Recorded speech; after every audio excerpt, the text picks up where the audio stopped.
You are the most important person in your life. So prioritize your health, your spirit, your comfort. Take good care of yourself. It's not selfish. The world keeps spinning as if nothing happened, but no one can keep you safe. So give yourself a little peace tonight through this story. If you've ever whispered, "I'm tired of being hurt," come sit next to me. Leave your comments below what finally stopped hurting. Like this video if you've overcome your old self. Subscribe for more silent revolutions like this. And now take a breath. Here we go. When you stop being available, everything changes. When you're always reachable, you become forgettable. The story. Elise and the weekend without a phone. Elise didn't think she had a problem. If anything, her friends called her reliable. Her co-workers said she was a team player. Her ex used to say she was always there when I needed you. She wore that like a badge of honor.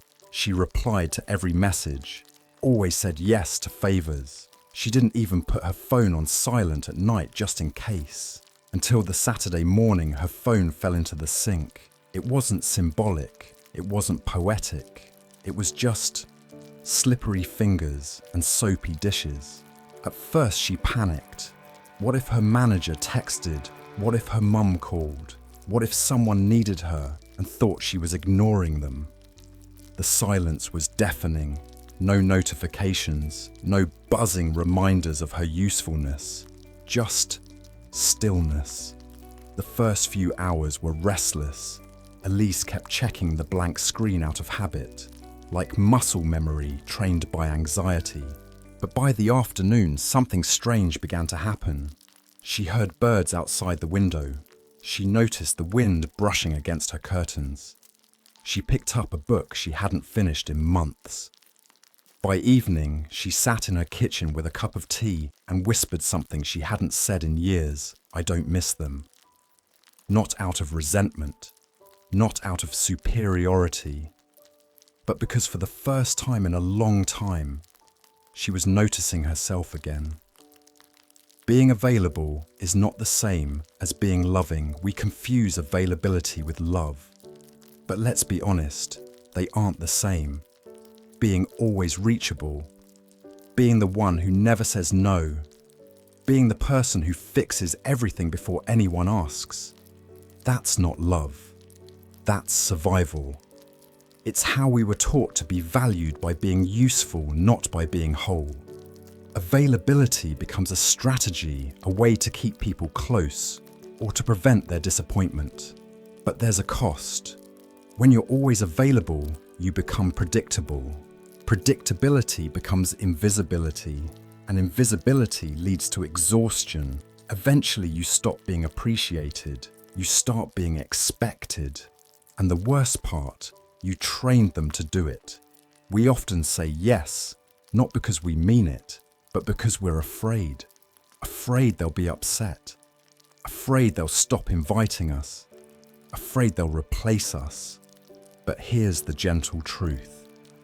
When you're no longer afraid to disappoint, you start to live more honestly. Why the brain craves responsiveness. From a neuroscience perspective, constantly being available feeds the dopamine loop.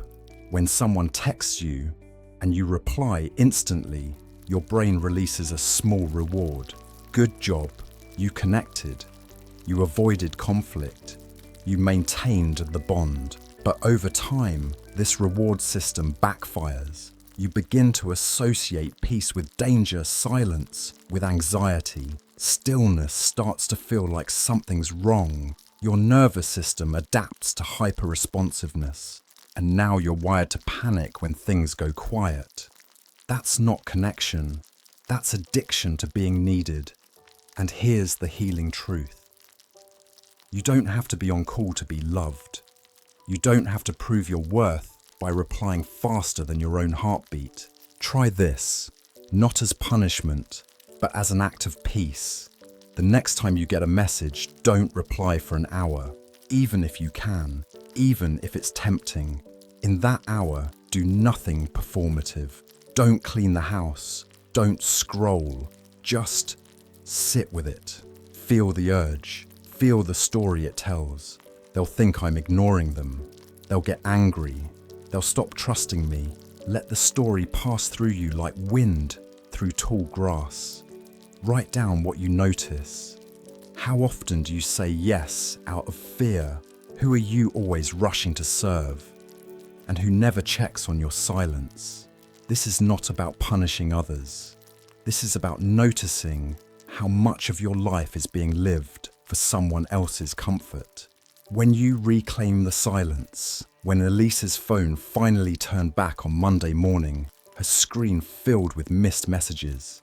One friend said, "Thought you were mad at me." "Everything okay?" Another asked. "Are you free to help me move some furniture this afternoon?" But one message stood out from her sister. "I didn't hear from you this weekend. I got worried. If you ever need space, just let me know. You deserve it." And that was the moment Elise cried. Because someone finally understood that distance isn't rejection, it's restoration. When you're always reachable, you become forgettable. A challenging idea. Is it true that presence becomes background noise when it's constant, or is the heart of love showing up even when it's taken for granted? Let this tension stay with you tonight. Let it breathe. Give yourself something sacred, not absence, but unavailability. Turn the phone face down. Let the dishes wait. Let the world miss you for a moment. Not to prove anything, not to punish anyone, but because you're worthy of a life that breathes back into you. When you stop being available for everyone else, you finally become available to the one person who's been waiting the longest you. People don't leave because you said no. They leave because they were only staying for the yes, the story. James, the nice guy at work, James was what you'd call the reliable one at the office. You needed weekend help. He'd cancel his plans. Last-minute presentation. He'd pull an all-nighter. Someone forgot to do their share. He'd quietly fix it, smile and say, "It's okay, I didn't mind." But he did mind. James never wanted to be the office hero. He just didn't want to be the reason someone else was uncomfortable, or disappointed, or mad. He had learned this early. As a child, being good meant staying quiet, not making trouble, and helping even when no one helped him back. That strategy kept him safe then, and now it kept him exhausted. One Thursday afternoon, his boss sent him a one-liner email. "Need you to cover Sam's numbers for tomorrow's pitch. He's out sick. Thanks." No question mark. No, "Can you just need you?" James looked at the email, then looked at the time. It was 4:42 p.m. He had dinner with his mother, the first one in weeks. He stared at his keyboard for 5 minutes, and then for the first time in years he typed, "I won't be able to this time. Wishing you luck with the pitch." He hit send. His hands shook. The sky didn't fall. No alarm sounded. No one burst into his office screaming, "How dare you!" But a few days later, James noticed something. People treated him differently, a little more cautiously, less entitled. He wasn't as useful anymore, and strangely, he felt lighter. The kindness that drains you. There's a kind of kindness that isn't kindness at all. It's performance. It's obligation dressed as virtue. It's "I'm fine" when you're not. It's "sure I can help" when your spine is screaming no more. But here's the quiet truth. If your kindness costs you your well-being, if it requires you to abandon yourself, if it leaves you empty, then it's not kindness. It's self-erasure. And the more you erase yourself to be accepted, the more people fall in love with your ghost. You can be kind without being available 24/7. You can be generous without being depleted. You can be helpful without being used. But only if your kindness has boundaries. The psychology behind saying yes too much. There's a reason saying no feels like a sin for some people. It has roots in approval conditioning, a behavior learned over time that associates worth with compliance. When we're rewarded for being agreeable, quiet, helpful, even at the expense of our needs, our brains learn a pattern. Be likable. Say yes. Don't rock the boat. Add to that the societal praise for nice people, especially in cultures that idolize politeness over truth, and you've got a recipe for chronic overgiving. But here's the cost. Every yes you say out of fear becomes a silent no to yourself, and over time, your body keeps the score.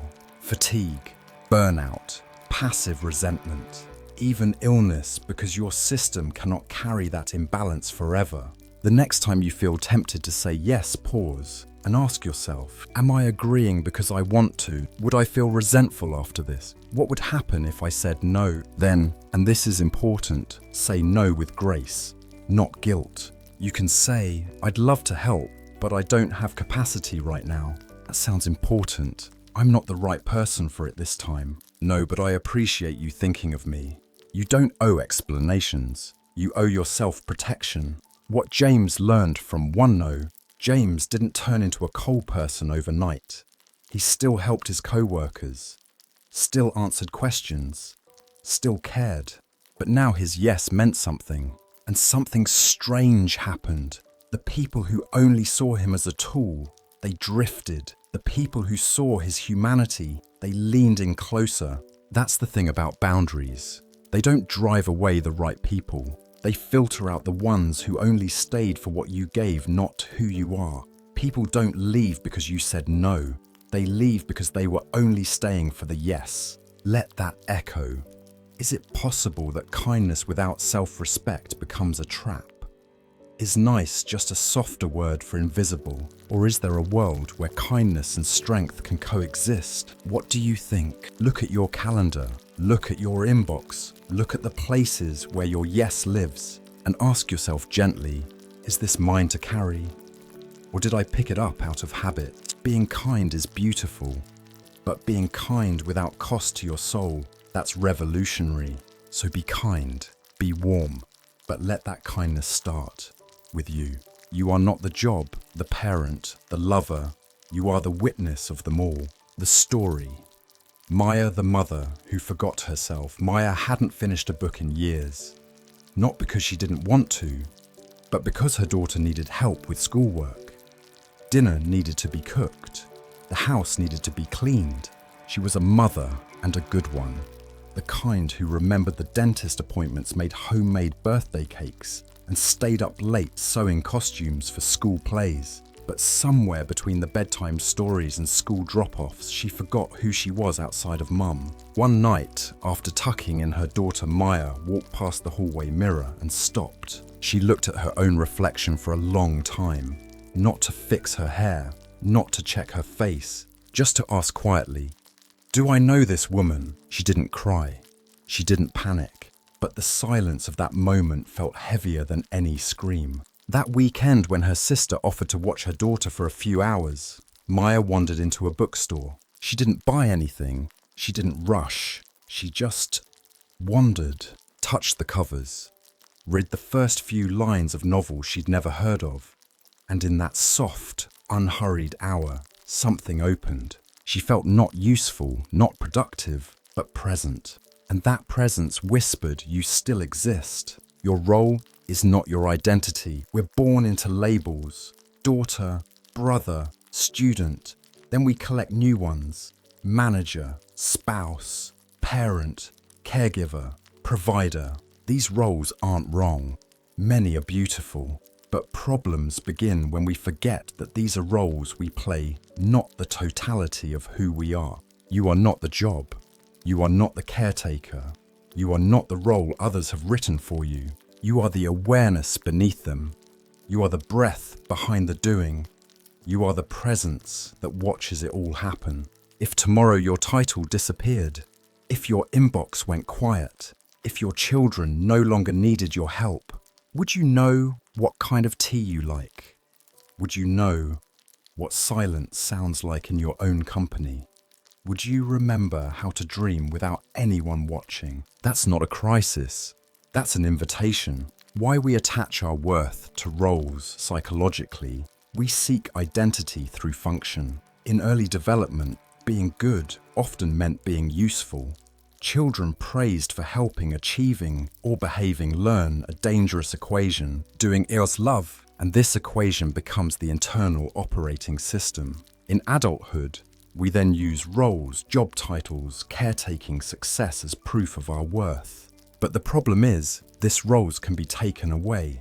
Jobs end, relationships shift, children grow up.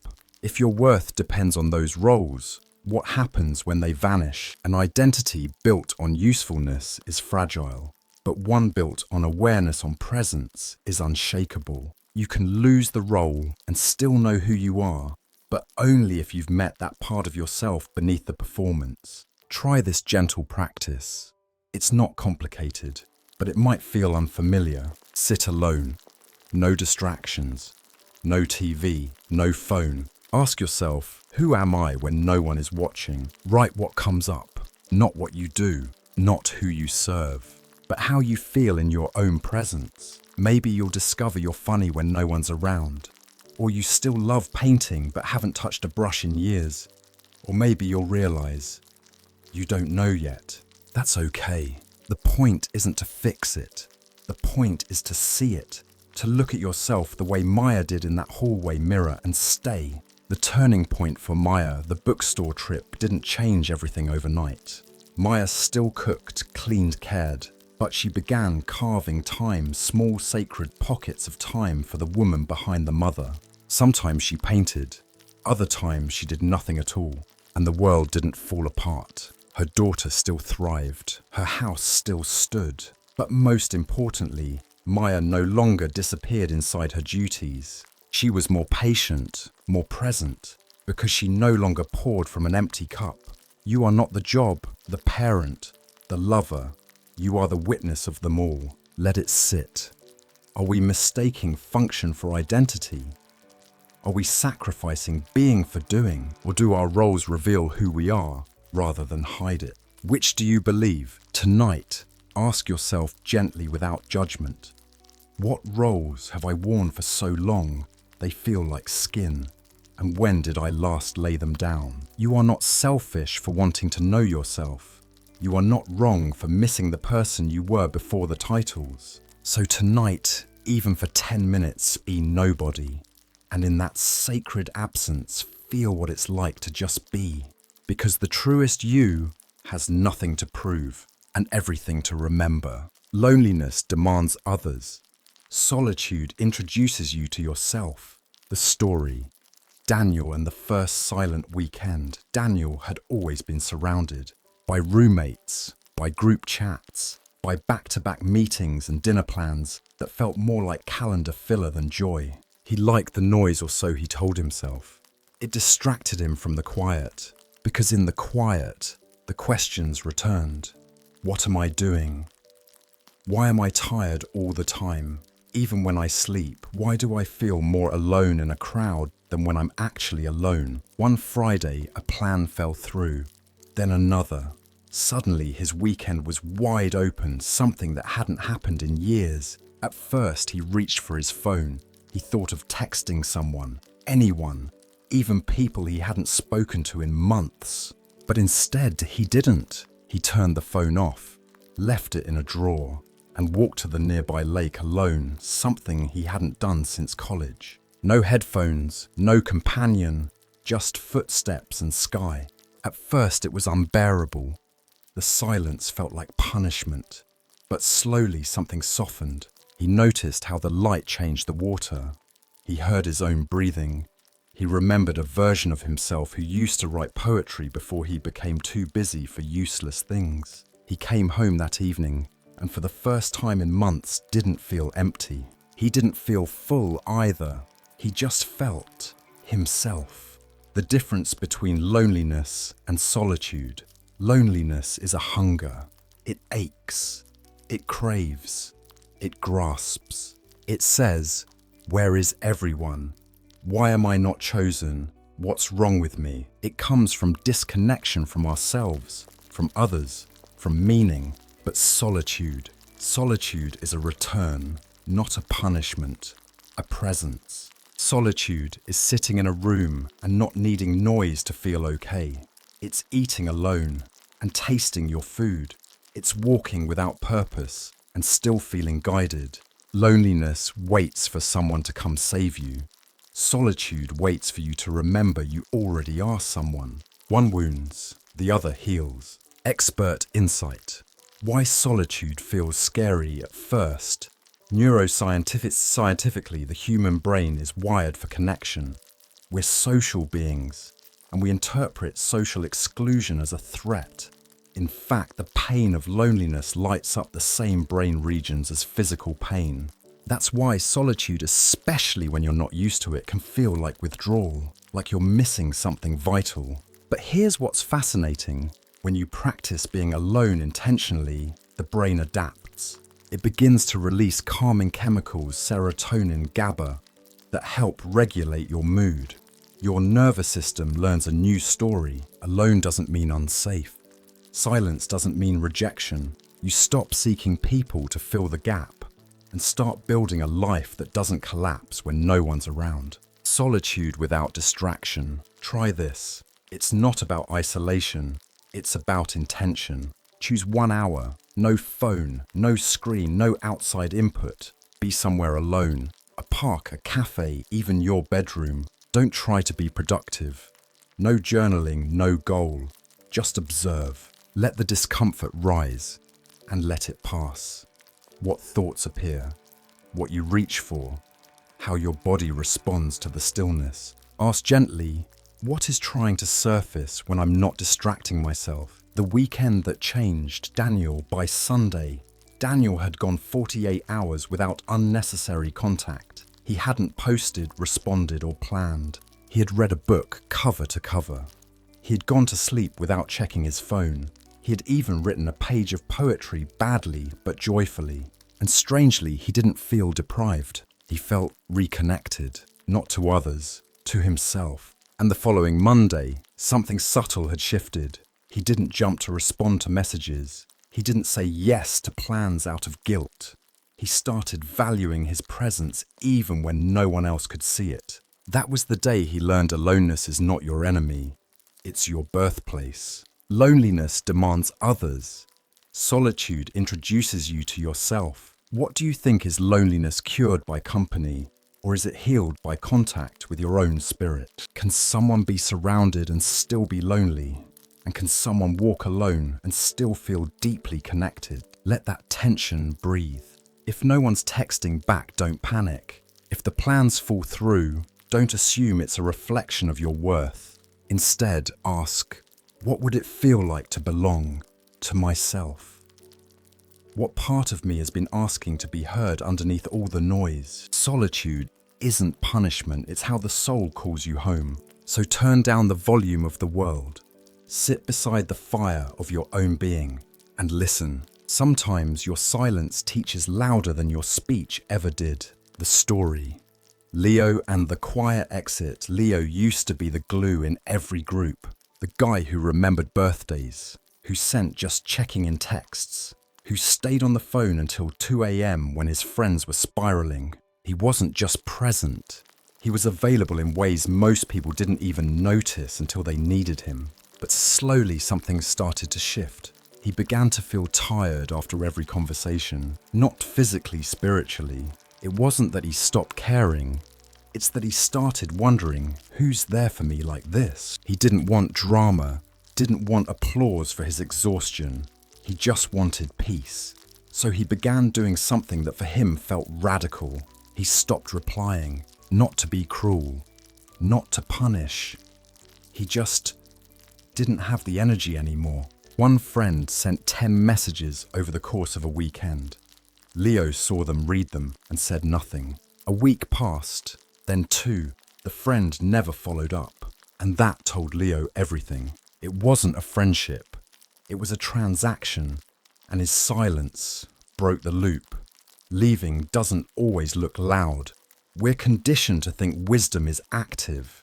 It's advice, it's speaking up, it's confrontation, it's let's talk this out. But sometimes, wisdom is stepping away, quietly, without fanfare. Not to ghost, not to disappear, but to preserve what's left of you before it's spent on someone who doesn't even see you. Withdrawal when it's conscious is not rejection, It's reclamation. It's the body saying enough. It's the soul whispering, there's nothing more to fix here. You don't always owe closure, especially to people who never offered clarity while you were bleeding for them. Some departures are silent, but that doesn't make them any less wise. The power of the parasympathetic. Your nervous system is not just a biological tool, it's a spiritual compass. When you feel anxious, overextended, overstimulated, and exhausted from social contact, it may be your parasympathetic system begging for reset.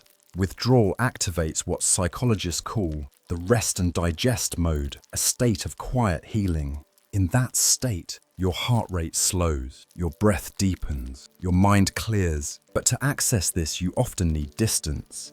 Distance from demands, from performance, from emotional labor you didn't sign up for. Stepping away doesn't make you weak. It means you're self-regulating. You're protecting the internal garden that others keep trampling through. A healing practice, the unsent response. Try this, especially if you're holding on to unspoken resentment. Choose a name, someone you've been giving too much energy to. Write them a message, but don't send it. Say everything, honestly, kindly, without holding back. Then read it out loud to yourself. Ask yourself, do I feel lighter? Do I still need them to hear this to move on? Can I give myself the closure they won't? Withdrawal is not always about ghosting. Sometimes it's just about not giving your voice to those who wouldn't value it anyway. What Leo learnt from silence. After his silent retreat, Leo didn't vanish from the world. He still went to work, still answered important calls, but he stopped overextending, and something amazing happened. The right people noticed his absence, reached out gently, curiously, with no pressure. One friend messaged, "I miss you." No pressure to talk, just wanted you to know. If you're recharging, I support it. I've been thinking about doing the same. And slowly, Leo began re-entering conversations that gave back. He learned to choose reciprocity over routine. And he never again apologized for needing rest. Sometimes your silence teaches louder than your speech ever did. What do you think is silence? Passive-aggressive or deeply intelligent? Should we always say something, or is walking away its own form of wisdom? Does someone have to hear your pain to validate it? Or can healing happen in private, unshared, and still complete? The relationships you're maintaining out of habit, the roles you keep playing to avoid conflict. And ask gently, if I withdrew, would anything collapse? Would I finally breathe? Withdrawal isn't failure, it's an advanced skill. It says I no longer participate in what drains me. You don't have to announce it. You don't need a dramatic exit. Just step back. Step into the stillness that remembers your name, and let your absence speak to those who never heard your presence. They won't see your value until you stop delivering it for free. The story, Clara, and the empty space between them. Clara had always been the one to hold things together. In her relationship with Alex, she was the planner, the peacekeeper, the one who filled in emotional silences before they grew too loud. If Alex forgot to check in, she brushed it off.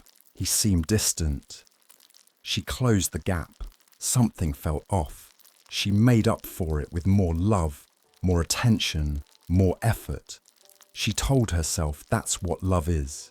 Not giving up, being patient, meeting your partner where they are, until one day after 3 ignored texts and a dinner eaten alone at a table set for 2, something shifted. She didn't cry. She didn't yell. She just stood up, cleaned the plate, and made a quiet decision. I'm going to leave, not forever, but long enough for the space to speak for itself. She booked a small Airbnb near the coast, left him a handwritten note. I love you, but I need to know if I'm the only one carrying this. No ultimatums, no demands, just space. 3 days passed before Alex called, and for the first time in their years together, he didn't say, "Why didn't you tell me you were upset?" He said, I didn't realize how much I took for granted until you weren't here to hold it all together. That's when Clara learned some kinds of love only become visible in your absence. The value of distance in intimacy. We've been taught that love is measured by presence, by being there, by staying even when things are unbalanced. But sometimes real love requires leaving, not to abandon, but to reveal. Absence is a mirror. It shows people what's left when your energy, your caretaking, your attention is no longer filling every crack. It lets the imbalance become visible. It lets the silence speak what words have been avoiding. Distance can be medicine, not because it punishes, but because it honors your worth in a way proximity sometimes hides. When you always show up, others may forget what it costs you to do so. When you step back, they have the chance to meet you halfway or show you they never intended to. The psychology of absence as catalyst. There's a term in relational psychology called attachment rupture. It's a break in the pattern, a shift that interrupts autopilot behavior. Not all rupture is violent. Sometimes it's quiet, a weekend away, a phone left unanswered, and not this time. What it does is break the predictability, and with it, the assumptions. Assumptions like, they'll always be there, they'll always forgive, they'll always try harder than me. Rupture, when done gently and with intention, creates space for reflection, not revenge. It's a form of emotional interruption, and in the stillness that follows, people often see themselves and you more clearly. The loving pause. If you find yourself always giving, always initiating, always carrying the emotional weight, try this. Take 48 hours of conscious silence. No initiation, no fixing, no checking in. See what they do. Do they notice? Do they care? Do they come forward? Is this connection being carried by both of us? What role am I playing that keeps this pattern going? Do I feel seen only when I'm useful? This isn't about manipulating others. It's about breaking the cycle of invisible labor. Sometimes loving means letting go of being the only one trying. What Clara found in her absence. The weekend by the sea wasn't magical. She didn't find sudden peace. She sat with questions, with silence, with longing, but something shifted inside her. She realized her worth didn't increase with proximity. That love offered constantly without return becomes performance, not partnership. When Alex called, he wasn't defensive. He was humble. And in that humility, Clara saw something she hadn't in years. Space for two. They didn't fix everything overnight, but now they had room. Room to see each other, to show up willingly, not automatically, to rebuild something that wasn't just one-sided effort. They won't see your value until you stop delivering it for free. What do you think? Is love proven through constant presence or protected through intentional absence? Can you truly be appreciated while you're constantly available? Or must distance sometimes do what words cannot? Ask yourself, where are you overgiving in the name of love? Where are you showing up so fully that no one else needs to? You are not selfish for stepping back. You are not dramatic for needing proof of mutual care. Love that only survives when you're always present is not love. It's dependency dressed in romance. Let your absence teach. Let your silence speak. And trust the ones who truly care. What's replaceable was never really yours. Let it go. The story. Harper and the Vanishing Act. Harper had built her small photography business from the ground up. 10 years of clients, of loyalty. 10 years of being the go-to person for weddings, birthdays, and every fleeting, beautiful moment in between. But this year, something shifted. A younger photographer with flashier edits and twice her social media presence opened shop down the street. At first, Harper brushed it off. I have my loyal clients, she told herself. But one by one, bookings slowed, emails stopped. Familiar names began tagging someone else in their wedding photos. She smiled at her screen, but inside something crumbled. Was I that easy to replace? Harper considered lowering her prices, changing her style, running promotions she didn't believe in, but something stopped her. A quiet question: if I change myself out of fear, am I still me? Instead of chasing, she chose stillness. She stopped checking the other photographer's page. She focused on deepening her craft, not widening her reach. And slowly, not all at once, a new kind of client began to appear. Ones who said, we're not here for trendy, we're here for timeless. And Harper learned some things. And people only leave because they were never really anchored. Not in love, not in depth, just in convenience. The mirage of irreplaceability. There's a particular kind of pain in watching someone move on without you. In friendship, in love, in work. That sinking sensation of being forgotten, substituted, outgrown. It whispers, maybe I was never enough. Maybe they found someone better. Maybe I should have tried harder to stay relevant. But let's pause. Being replaced doesn't always mean you failed. It might mean that their connection to you was shallow, conditional, timely. And if something falls apart that easily, if you can be swapped out without a pause, was that ever a space you belonged in deeply? Here's the truth. The right people don't replace you. They might drift.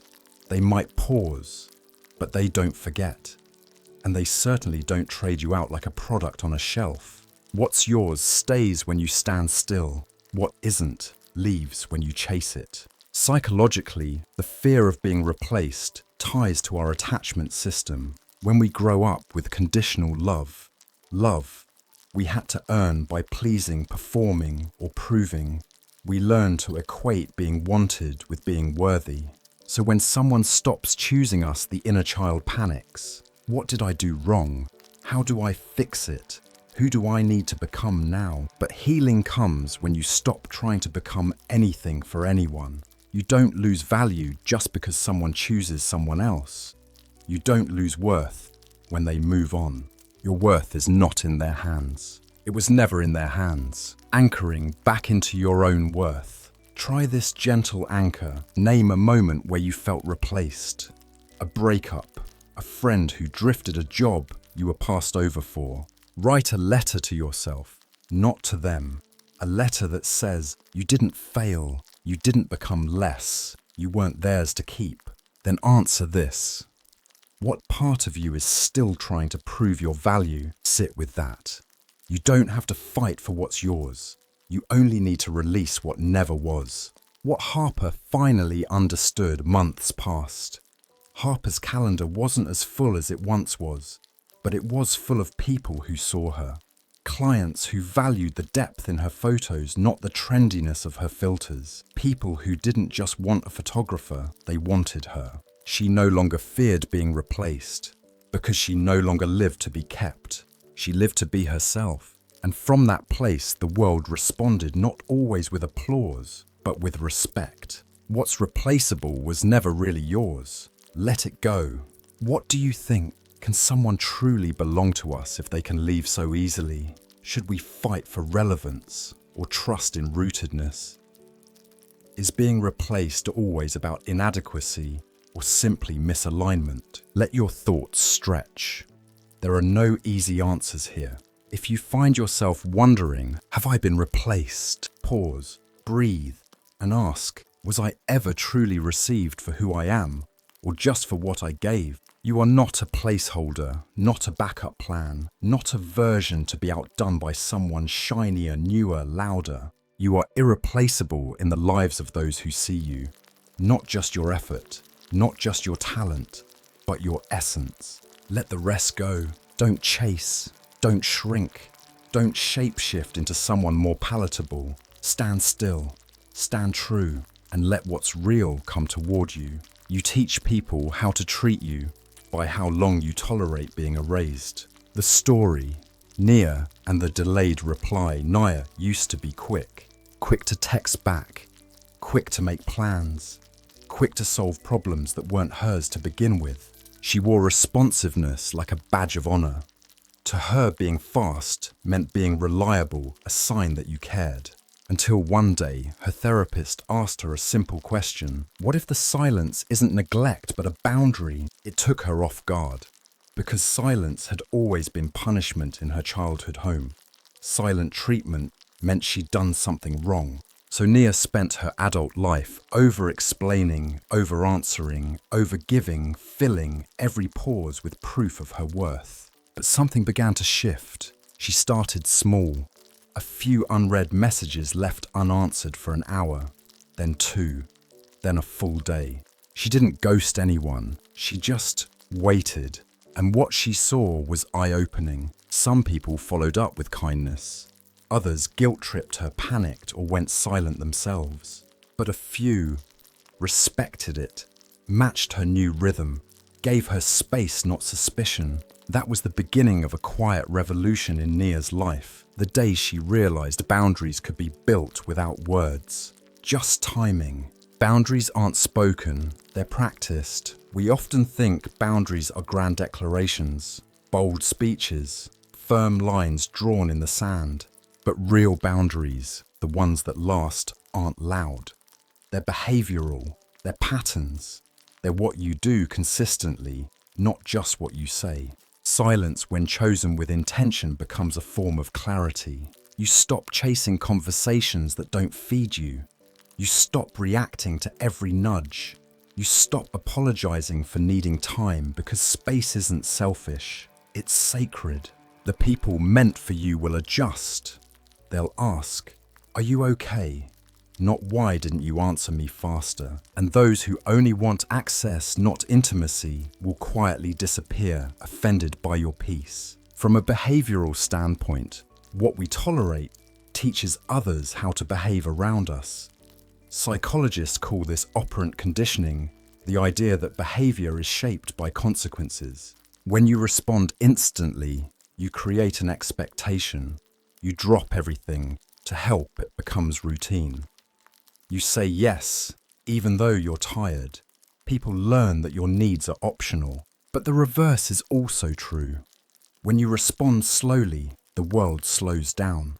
You wait, others learn patience. When you pause, you teach respect. Silence isn't avoidance, it's training. Not to manipulate, but to recalibrate the dynamics around you. Try this soft boundary exercise. Pick a day. Choose one day this week to practice delayed response. Let non-urgent messages wait. No explanation. Just wait 24 hours. Notice the reactions. Who pressures you? Who respects it? Who disappears? How did it feel not to answer right away? What did you fear would happen? What actually happened? Boundaries are not made of stone. They're made of attention, and where your attention goes, your life follows. What Nia discovered in her stillness, a month into her new rhythm, Nia's life felt quieter but fuller. She didn't lose all her friends. She just found out which ones were connected to her heart, and which were connected to her availability. She no longer raced to rescue people from discomfort. She didn't fill silence with anxious chatter. Instead, she watched. She waited. She trusted that time reveals more than any argument ever could. And slowly her boundaries weren't something she had to enforce. They became something people just felt. The message was clear. I'm here, but not on demand. You teach people how to treat you by how long you tolerate being erased. What do you think? Do we set boundaries with words or with behavior? Is silence a weapon or a mirror? And what's the difference between being unresponsive and being self-respecting? Let this question sit longer than you usually allow. That's part of the point. Notice how quickly you respond, not just to texts, but to expectations, to guilt, to pressure. Notice how much of your life is lived in reaction, and how rarely you pause before choosing. Your silence is not a void, it's a canvas. And what you allow to fill it should be worthy of your attention. You don't have to explain your every pause. You don't have to justify your every breath. Let your boundaries be the quiet echo of your self-respect, and let silence be the language that only the right people will understand. Healing doesn't mean you can stand the fire. It means you know how to walk away from the burn. The story, Elias and the room that knew his silence. Elias returned home for the holidays. Same hallway, same kitchen tiles, same photo on the wall of him as a child smiling too hard. From the outside, nothing had changed. But as he crossed the threshold, his chest tightened, the kind of tightness that isn't pain, but memory. His father asked how work was not to know, but to measure. His mother told him he looked tired again, the way she always did not. With concern but disappointment wrapped in softness, his sister rolled her eyes when he brought up the book he was reading, just like she had since they were kids. Elias smiled, laughed on cue, cleared the table after dinner, and later that night, standing alone in the guest room that used to be his bedroom, he looked at the ceiling and whispered to himself, "I don't belong here anymore." Not in anger, not in blame, just truth. He had outgrown the script. He didn't want to play the old role anymore, the quiet one, the fixer, the good son who never challenged the rules. He realized that he'd been calling this place home, but what he really meant was familiar discomfort. That was the last time he stayed overnight, not because he hated them, but because he had begun to love himself more. Familiar doesn't mean healing. We often think healing means going back to the source of the wound and proving we can survive it again. That if we can walk into the same room, hear the same words, face the same people and not flinch, then we've won. But that's not healing, that's endurance. And endurance isn't peace. Sometimes the most loving thing you can do for your nervous system is not return to the place that taught it to be on high alert. You don't have to sit at the same dinner table and swallow yourself to prove you're over it. You don't have to answer every message or attend every gathering just because that's what family does. Healing isn't reenactment, it's release. It's knowing when a space has become too small for the person you've become. Why triggers live? In familiar places, the body keeps score, not metaphorically, neurologically. Your brain forms associative maps based on environments and experiences. If you experience shame judgment or emotional neglect in a certain place or with certain people, just being in that context again can reignite the same physiological responses. Tight shoulders, shallow breath, hyper-awareness, the feeling of being 10 years old again, unsure too much or not enough. This isn't regression, it's recognition. And recognizing that a space is unsafe doesn't mean you're broken. It means you're listening to your body. You don't have to go back to the fire to prove you've healed from the burn. You just have to stop placing your healing in the hands of those who caused the wound. Try this grounding practice. When old environments start calling you back, visualize the room, the place, the people, the patterns that once made you small. Now imagine a doorway. You're standing just outside. You hear familiar sounds inside. Ask yourself, what version of me exists in that room? Do I want to be that version again? Step back, even if only in your mind, and tell yourself, healing means I don't have to go back in. Later, you might return with boundaries, with power, but first you have the right to leave. What Elias gained from walking away, Elias didn't make a dramatic announcement. He didn't write a letter. He didn't block anyone. He simply stopped putting himself in places where he shrank. He met his family in neutral spaces, restaurants, parks, short visits, not sleepovers. And without the old walls around them, the dynamics began to shift. Slowly, not perfectly, but honestly. He gave himself permission to grow without asking their permission. And in that quiet, steady choice, he finally felt like a man, not a son trying to earn a seat at a table that no longer fit him. Healing doesn't mean you can stand the fire. It means you know how to walk away from the burn. What do you think? Do we have to return to our wounds to prove we've healed? Or is healing choosing not to enter the same pain loop again? Can you love someone and still choose not to go home? Let this question stay with you. Sometimes the answer is in your breath, not your words. Think of a space, physical or emotional, where you no longer fit. A room you return to out of habit. a dynamic that expects an old version of you, and ask, do I owe them my presence, or do I owe myself peace? You're not weak for leaving. You're not heartless for choosing distance. Sometimes the bravest thing you can do is break your own. Stop bleeding for people who won't even bandage themselves. The story. Layla and the endless conversations. Layla was the one people called at 11 p.m. Breakups, emotional spirals, work, meltdowns. She was the mirror everyone came to look into when they couldn't face their own reflection. She was good at it too. The steady voice, the warm reassurance, the quiet strength that didn't ask questions like, and when was the last time you asked how I'm doing? Because she didn't want to seem petty or selfish or unavailable until one night it all caught up to her. She was on the phone with a friend who'd made the same mistake for the 4th time. Same relationship pattern, same emotional chaos, same breathless story. And Layla mid-sentence realized she wasn't even listening anymore, not out of judgment, but because there was nothing left to offer. She wasn't a mirror anymore.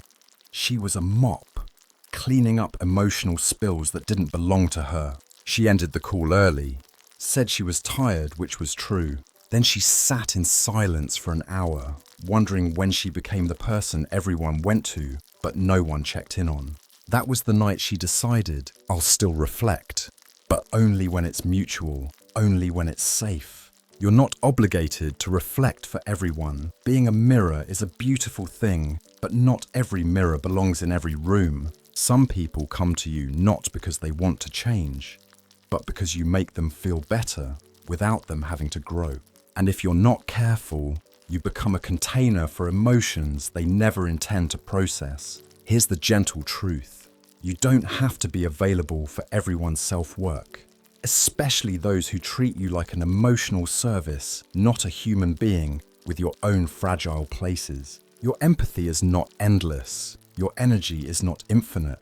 Your presence is not free of cost. You are not the world's therapist. You are a person worthy of being asked, and how are you today? Empathic fatigue and the need for filters. Psychologists call it compassion fatigue.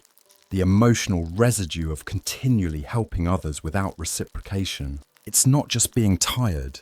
It's the slow erosion of your emotional bandwidth. You begin to feel numb when someone shares their pain. Dread messages from certain people. Avoid your phone not out of peace, but resentment. The cure isn't becoming cold. It's becoming selective. You filter who gets your reflection not out of arrogance, but to preserve your ability to reflect at all. Because if you give it to everyone, eventually you have nothing left to give. Not even to yourself. Try this short practice when you feel emotionally overdrawn. List 3 people who always come to you with problems. Ask, do I feel energized or drained after helping them? List 3 people you can go to when you're struggling. If the second list is shorter or empty, something needs to change. Set a temporary boundary. The next time someone unloads on you, respond with, I want to support you, but I'm low on emotional fuel right now. Can we pause this? Watch what happens. Some will get angry. Some will guilt you. But the right ones, they'll understand. Maybe even apologize. That's how you begin to separate the takers from the teammates. What Layla learned from saying less. Layla didn't shut down. She didn't disappear. She just started answering with less urgency, letting messages sit, letting problems return to their owners. And something surprising happened. One friend, the same friend from the 11 p.m. call, messaged her a week later. I realized I always come to you in crisis. I want to be better at checking in too. It wasn't perfect, but it was honest, and it was a start. Layla now keeps a list in her journal, not of people she loves, but of people she feels safe loving. That's her mirror. That's where she reflects back, not because she has to, but because she chooses to. Stop bleeding for people who won't even bandage themselves. What do you think is empathy, a gift, or a responsibility? At what point does helping become enabling? And is it loving to withdraw when someone won't take responsibility for their healing. Let this one stir discomfort. It means you're getting closer to clarity. Look at where your energy flows. Who receives your deepest attention? Who drains you without refilling the well? You don't have to become cynical. You just have to become discerning. Not everyone gets access to your softness. Not everyone deserves your midnight heart. Save your reflection for those who know how to look into it and see you too. Let the rest fade. Let the mirror go dark where it is not honored. And remember, you are not less loving for needing rest. You are simply becoming wise. You don't have to earn your breath. You just have to return to it. The story, Jonah and the permission he never asked for. Jonah wore exhaustion like armor.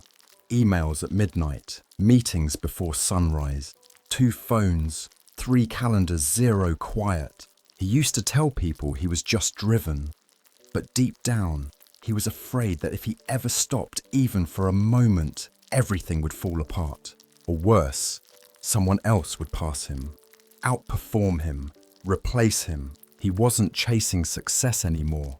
He was running from stillness. It wasn't until the morning he forgot his mother's birthday, not because he didn't care, but because his brain was too fried to remember anything but deadlines, that something inside him cracked. Not loudly, not all at once. It was in the silence that followed as he sat in the car outside her house, with a cake and guilt that he realized, I've built a life so fast that I no longer fit inside it. He took a sabbatical 2 weeks later. No one believed him at first. You, they said, take a break. He smiled softly. I think I forgot how to rest. I'm going to learn again. Gentle philosophy. Rest is not a reward. We grow up being taught that rest must be earned. Finish your homework, then you can relax. Complete the project, then you can sleep. Push hard now, reward later. But that formula, that conditional relationship with stillness, becomes dangerous in adulthood because the later never arrives. There's always another email, another meeting, another way to prove you're worthy of the air you breathe. But here's the truth. Rest isn't a break from being human. It's a return to it. You don't need to burn out to justify a pause. You don't need to collapse to deserve care. You can rest simply because you are alive. The neuroscience of slowness rest is not just about sleep. It's about nervous system regulation. When we are constantly on our sympathetic nervous system, fight or flight becomes dominant. Adrenaline, cortisol, hypervigilance. In contrast, true rest comes from activating the parasympathetic system, the rest and digest mode. This happens when you take slow, deep breaths. You move your body gently. You sit in silence without stimulation. You stop performing. The shift is physiological. Your heart slows. Your mind clears. Your body remembers what it's like to just be. You don't heal in hustle. You heal in stillness, in simplicity, in slowness. If rest feels foreign or uncomfortable, try this. Sit or lie down. No phone, no TV, no book. Just breathe. Let your thoughts come and go. Write down any thoughts that tell you, I'm wasting time. I should be doing more. This is lazy. Where did you learn these ideas? Whose voice are they? Write yourself a permission slip. I am allowed to rest without reason. I am not a machine. I am not behind. I am enough in stillness. Repeat it daily until your nervous system starts to believe it. What Jonah found in the stillness, the first week of Jonah's sabbatical felt like withdrawal. No rush, no adrenaline, just discomfort. He found himself opening his laptop on instinct, checking his email just in case. But slowly, he resisted. He began walking each morning not for fitness but for rhythm, for breath.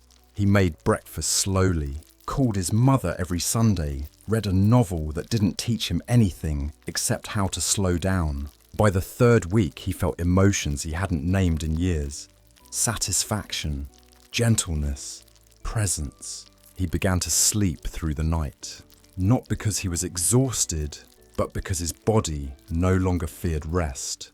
He wasn't falling behind, he was coming home. You don't have to earn your breath.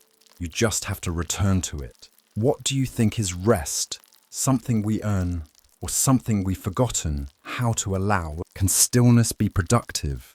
Can slowness be sacred? And what would change if we treated rest not as indulgence, but as intelligence? Ask yourself, where have I delayed my rest in the name of ambition? Where have I tied my worth to output? And who would I be if I just stopped for a while? You are not lazy for needing rest. You are not broken for craving pause. You are a living thing, and all living things require stillness to bloom. So tonight, put down the weight, turn off the world, lie down, breathe, and remember, you are not behind. You are not missing anything. You are perhaps for the first time exactly where you need to be. True peace is not what you find, it's what you stop chasing. The story. Milan and the man who didn't react. Milan used to be someone who responded. Every time someone said something cruel, he had a clever comeback. Every time someone misjudged him, he made sure to clear it up. Every time someone raised their voice, he matched the tone just a little more controlled. He thought that was strength, the ability to stay composed while still staying in the fight.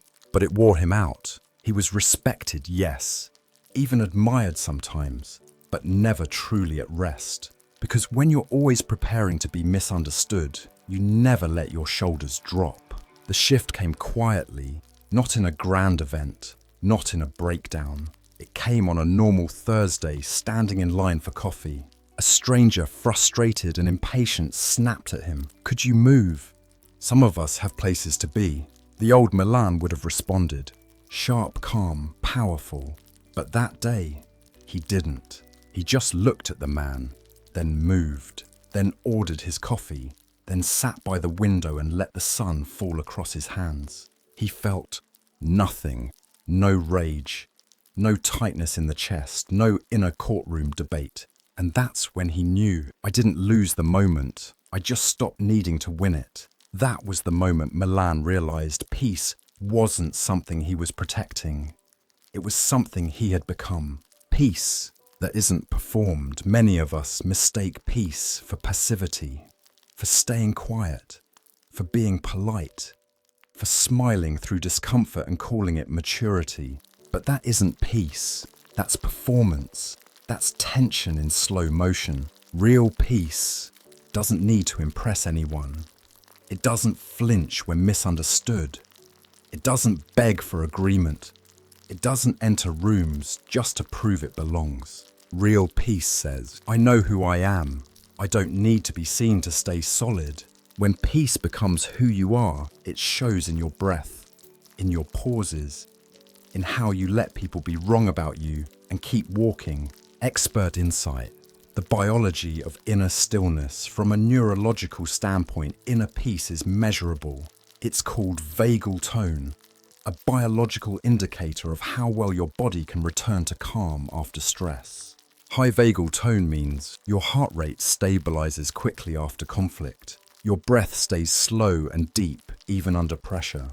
Your voice remains steady. You don't need to prove anything to feel safe. People with high vagal tone aren't just calm, they're anchored. The good news, it's trainable. Through meditation, slow breathing, self-trust, and most importantly, letting go of unnecessary battles. You don't need to win every conversation.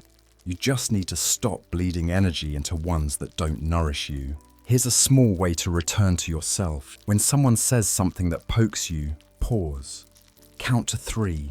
Inhale once. In that pause, ask yourself, do I need to respond to protect my peace? Or is silence the protector? Let the answer guide you. Then either speak from stillness or walk away from noise. You'll be amazed how much power lives in those 3 seconds. What Milan chose. After that day, that Thursday at the coffee shop wasn't a one-time miracle. He still felt irritation, still had moments where the urge to defend rose like a wave, but now he let the wave pass. He didn't have to ride it every time. Milan no longer chose silence as a strategy. He chose it as a sanctuary. He began losing arguments before they started and gaining energy instead. He stopped showing up to emotional fires that weren't his to put out. He stopped checking his phone for validation, and slowly people stopped testing his boundaries because he no longer gave them the emotional theatre they were looking for. His peace became not what he practiced, but what he was. True peace is not what you find, it's what you stop chasing. What do you think is peace? A reward for healing, or the ground you stand on when you stop needing approval? Can we still be involved, assertive, active, while being profoundly at ease? Or is peace what we become when nothing external is dictating our value? Ask yourself, what do I still chase in the name of proving I'm enough? Who am I still trying to impress or convert or correct? And what would happen if I just didn't? Not because you've given up, but because you've given in to yourself. Peace doesn't mean you stop feeling. It means you stop reacting to everything that doesn't deserve your fire. It means you live more slowly, more quietly, more truly, until one day someone tries to pull you into a storm and you realize you are the sky now. When you stop reaching for everything, the right things begin to stay. You didn't change overnight. You didn't burn bridges. You didn't become colder. You became clearer. It began with a pause. Maybe you didn't reply to a text right away. Maybe you said no and didn't explain. Maybe you walked out of a room where your voice was always echoing back unanswered, and something shifted, not in the world but in you. A ripple, a breath, a remembering that you didn't come here to be everyone's convenience. That love, real love, doesn't require your exhaustion. That presence means nothing without self-respect. You learned that being too available made you invisible. Being nice without boundaries was just a slow kind of self-abandonment. Roles you've played, the good child, the perfect partner, the fixer, weren't your identity, just masks you were told to wear. You unlearned the fear of being alone. You let withdrawal speak for you. You let distance say what words could not. And most importantly, you stopped performing peace and became peace. You began choosing silence over chaos, stillness over urgency, depth over popularity, reciprocity over routine. You chose to rest without guilt, to let people miss you, to be misunderstood, and let that be okay. Because now you know the ones who stay close when you're quiet, they are the ones worth keeping. This was never about becoming untouchable. It was about becoming whole. About no longer needing to fight for your place at a table that constantly made you shrink. About building a new one, quieter, smaller, but sacred. Where your boundaries are unspoken, but felt. Where your yes is wholehearted. Where your no is honored. Where you no longer reach for the wrong hands to hold peace. Because now, peace is something you carry within you. And now you rest. Not because you finished something, but because there's nothing left to chase. So close the door, turn off the light, let the world spin without your input for a while. You are not behind. You are not missing anything. You are exactly where you are meant to be, home, inside yourself.